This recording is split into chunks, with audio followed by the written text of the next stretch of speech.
თავი მერვე. ხოლო სავლე იწონებდა მის მოკვლას. იმ დღეებში მოხდა იერუსალიმის ეკლესიის დიდი დევნა და ყველა მოციქულების გარდა გაიფანტა იუდეასა და სამარიის მხარეებში. ღვთისმოშიშმა კაცებმა დააკრძალეს სტეფანე და დიდად იგლოვეს იგი. სავლე კი არბევდა ეკლესიას, იჭრებოდა სახლებში და ძალით გამოჰყავდა მამაკაცები და დედაკაცები და საპყრობილეში ჰყრიდა მათ. ამასობაში გაფანტულები მიმოდიოდნენ და ახარებდნენ სიტყვას. ასეთ ჩავიდა ფილიპე სამარიელთა ქალაქში და მათ უქადაგებდა ქრისტეს. ხალხი ერთსულოვნად ყურს უგდებდა, რასაც ფილიპე ლაპარაკობდა, უსმენდა და ხედავდა, რა ნიშნებს ახდენდა იგი. ვინაიდან მრავალთაგან რომლებიც არაწმინდა სულებით იყვნენ შეპყრობილი, ხმამაღალი ყვირილით გამოდიოდნენ, მრავალი დავრდომილი და კოჭლი იკურნებოდა. დიდი სიხარული იყო იმ ქალაქში. იმავე ქალაქში იყო ერთი კაცი, სახელად სიმონი, რომელიც ადრევე გრძნეულებას ეწეოდა და აოცებდა სამარიელ ხალხს. თავი დიდ ვინმედ მოჰქონდა. ყველა დიდიან პატარიანად ყურს უგდებდა მას და ამბობდა: ეს ის ღვთიური ძალა, რომელსაც დიდი ეწოდება. ყურს კი იმიტომ უგდებდნენ მას, რომ დიდი ხნიდან აოცებდა მათ გრძნეულებით. მაგრამ როცა ერწმუნენ ფილიპეს, რომელიც ახარებდა ღვთის სასუფეველსა და იესო ქრისტეს სახელს, ინათლებოდნენ მამაკაცებიც და დედაკაცებიც. თვითონ სიმონმაც ირწმუნა და მოინათლა. არა შორდებოდა ფილიპეს და მოხდენილ დიდ სასწაულებსა და ნიშნებს რომ ხედავდა, უკვირდა. იერუსალიმში მყოფმა მოციქულებმა გაიგეს, რომ სამარიამ მიიღო ღვთის სიტყვა და გაგზავნეს მასთან პეტრე და იოანე, რომლებიც ჩავიდნენ იქ და ილოცეს მათთვის, რომ მიეღოთ სული წმიდა. ვინაიდან მანამდე არც ერთ მათგანზე არ იყო გადმოსული, მხოლოდ მონათლულები იყვნენ უფლისწიესო სახელით.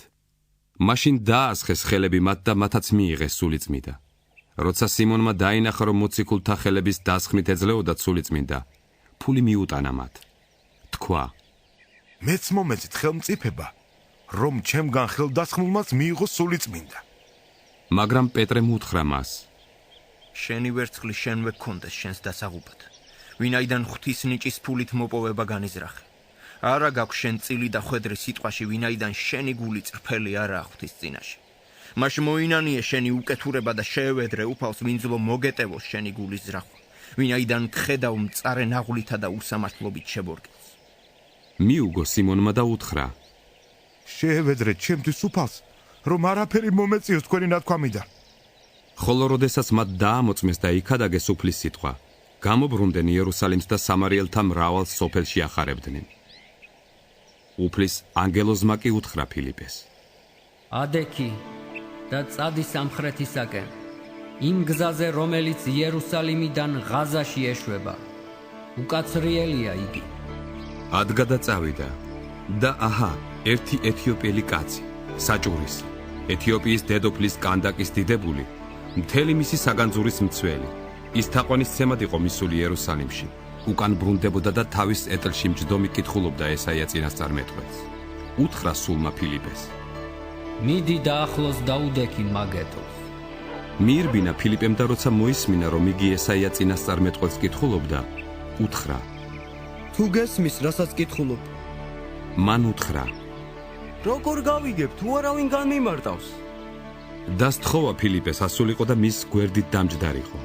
ხოლო წერილის ადგილი, რომელსაც ის კითხულობდა, ეს იყო: კრავივით დასაკლავად მიიყვანეს და როგორც ცხვარი დუმს მპარსველთა წინაშე, ისე მასაც არ დაუძრავს ბაგე. დამცირებაში წაერთვა სამართალი და ვინ მოიკითხავდა მის წარმოშობას, რადგან ცოცხალთა ქვეყანას მოსწყდა. ჩემი ხალხის ცოდებისათვის შეხვდა სატანჯველი. საჭურისმა მიუგო ფილიპეს და უთხრა: გევედრები, ვისი ამბობს ამას წინასწარმეტყველი? თავის თავზე თუ სხვა ვინმეზე? ფილიპემ გახსნა თავის ბაგეები, დაიწყო ამ წერილით და ახარა იესოს შესახებ. გზა განაგრძეს და მიადგნენ ერთ წყალს. უთხრა საჭურისმა: აჰა, წყალი. რა მაბრკოლებს რომ მოვინათლო? უთხრა მას ფილიპემ: თუ მთელი გულით გწამს, შეიძლება. მიუგო და უთხრა მან: წამს, რომ იესო ქრისტე ღვთისძია. უბრძანა ეტლი გაეჩერებინათ. ორივენი ჩავიდნენ წყალში, ფილიპე და საჭურისი, და მონათლა იგი. როგორც კი წყლიდან ამოვიდნენ, უფლის სულმა ფილიპე წარიტაცა და საჭორისმა ვეღარ დაინახა იგი. გახარებული გაუდგა თავის გზას. ფილიპე კი აღმოჩნდა აზოტში. მიმოდიოდა და ახარებდა ყველა ქალაქს, ვიდრე კესარიაში მივიდოდა.